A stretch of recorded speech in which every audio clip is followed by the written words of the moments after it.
Hi, this morning. See this little tag, this brown tag? Where are you? Right here. Brown tag. You see it? Brown tag. There we go. Brown tag. There's a tag on the front and there's a tag on the back. The brown tag.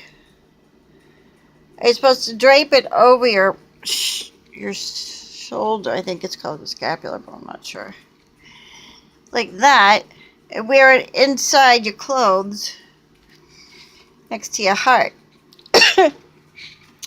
Whosoever dies clothed with this scapular of St. Simon Stock's order, and this includes the little brown tags that Our Lady passed around, such as I just showed you, shall not suffer eternal fire. Our Lady has obtained this from her Son. The scapular wearers are among the first to be delivered from purgatory, especially if you made reparation to her Immaculate Heart on the first Saturdays of 5 consecutive months. I think it's in reparation for 5 capital sins or something. So I never really knew what those 5 capital sins were, so I don't know if I'm going to get to benefit from it, but I used to go with the intention of making reparation to her Immaculate Heart. So you got to keep her company for 15 minutes with the recitation of the Rosary in the presence of the Blessed Sacrament, and go to confession, making a worthy confession and wearing the Holy Scapular of Mount Carmel. To be delivered, I believe it's the Saturday after your death, that you are delivered from purgatory if you fulfill those requirements. And if you propagate devotion to the 7 sorrows, you get to exchange a torturous, hellish purgatory for a more sensible one, or as Our Lady said, be taken directly from this life into paradise. So I don't know whether or not there's a certain amount of suffering into paradise, but if you figure Our Blessed Lady is the gate of paradise, so it would make more sense that we are swapping one purgatory for another. I believe there's got to be some sort of process we go through in the transition for the sake of justice, that we may understand that we are sinners in need of redemption. We would be made to experience Our Lady's emotions around the loss of her Son upon Calvary, and undergo the transition from our wretched state, understanding that we are indeed in a wretched state, and undergo the transition from our wretched state to Our Lady's immaculate state of pure love for her Son, purest love for her Son.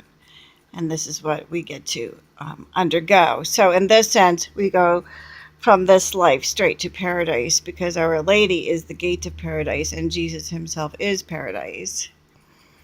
So that's how I understand it. And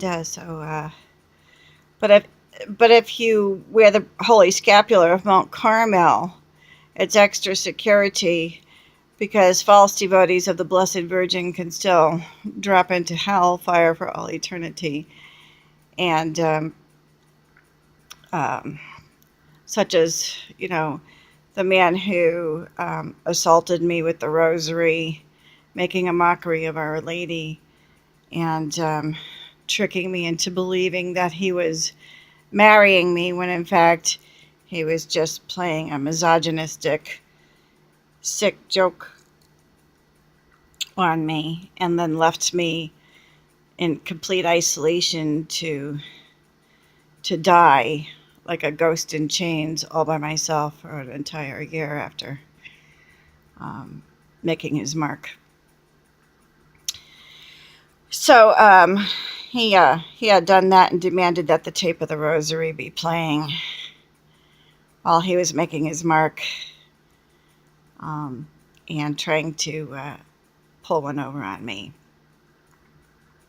And then he left me there, stranded as I was, for an entire year before our Blessed Mother appeared to me as Our Lady of Medjugorje.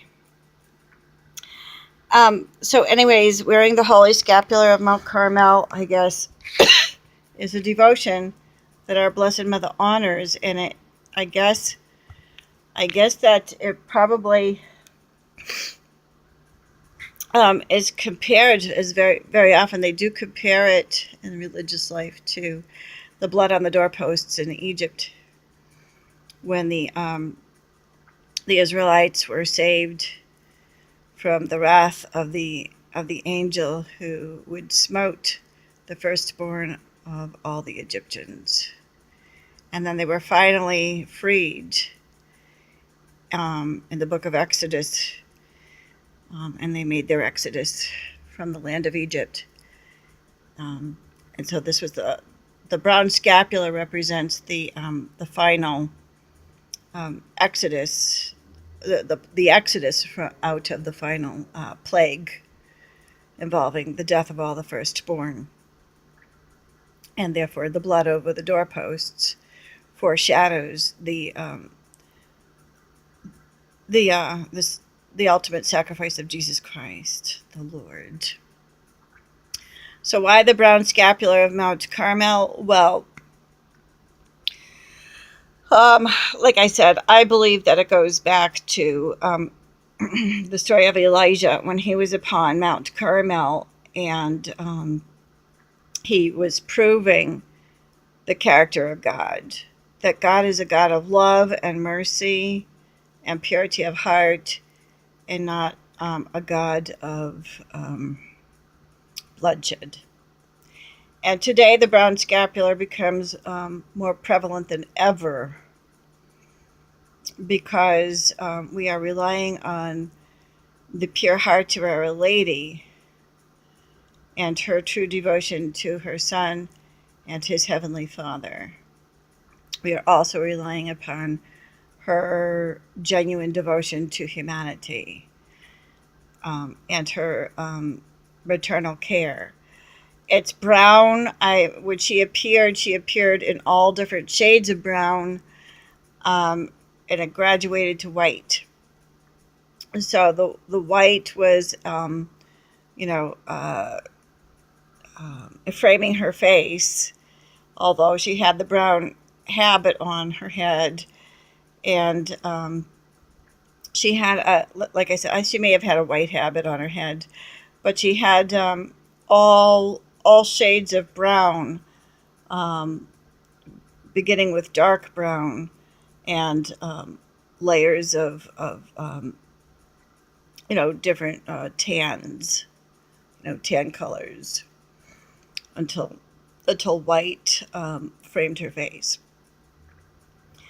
This is, of course, even though she appeared as a Caucasian woman, she is symbolically representing her maternity to all mankind.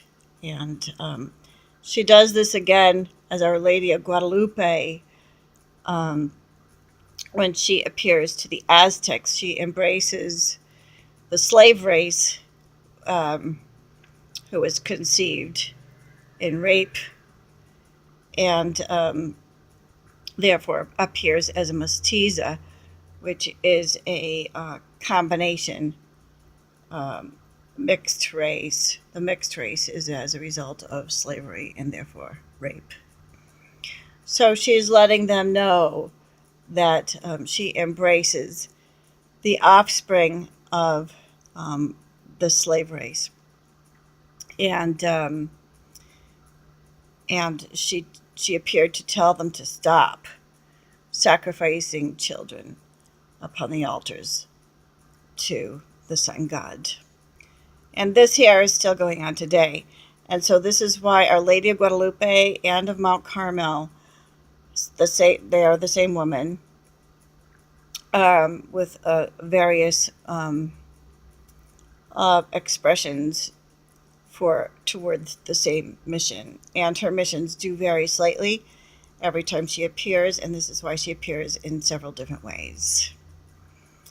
This is the story of our Co-Redemptrix in the age of Mary.